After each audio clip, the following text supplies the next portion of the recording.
Hi guys, so ngayon Queen Charge Barbarian tayo.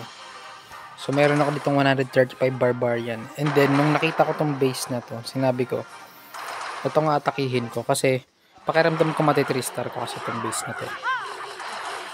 Ayan, so nag Queen Charge ako sa baba para makuha ko yung Town Hall dito, pati yung scatter shot. So yung Flame Flinger siya na bala sa taas. At sakaling makuha niya rin yung Eagle Artillery.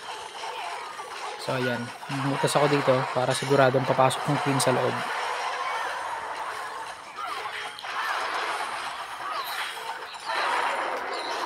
Yan, so bali yung goal natin dito, yung barbarian, magiging pang distract lang yan.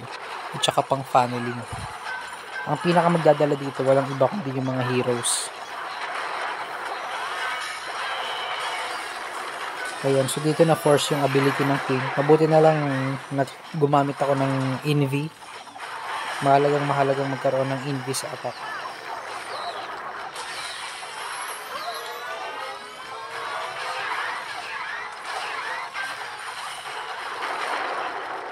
Ayan, so naglagay na dito ng warden, ice golem, king, barbarian dito sa gilid, pang linis-linis. Siyempre bonus na rin dito yung town hall ay ina-upgrade, bonus na rin yan.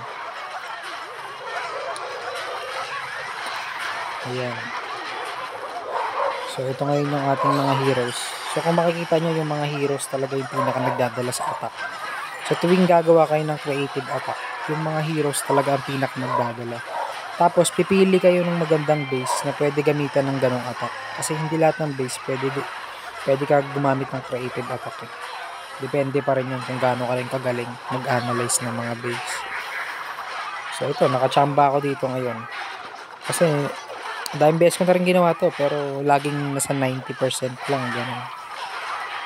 So dito, muntik pa mag-time fail. Mabuti meron akong free spell, yan.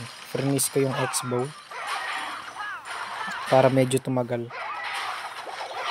Furnace ko ulit. Kung wala akong free, sigurado patay na yung queen ko at hindi ko mati-3-star to. Ayan, fast forward natin.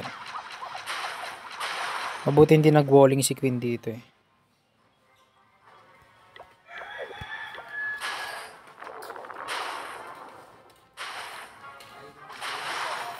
Ayun, 3-star.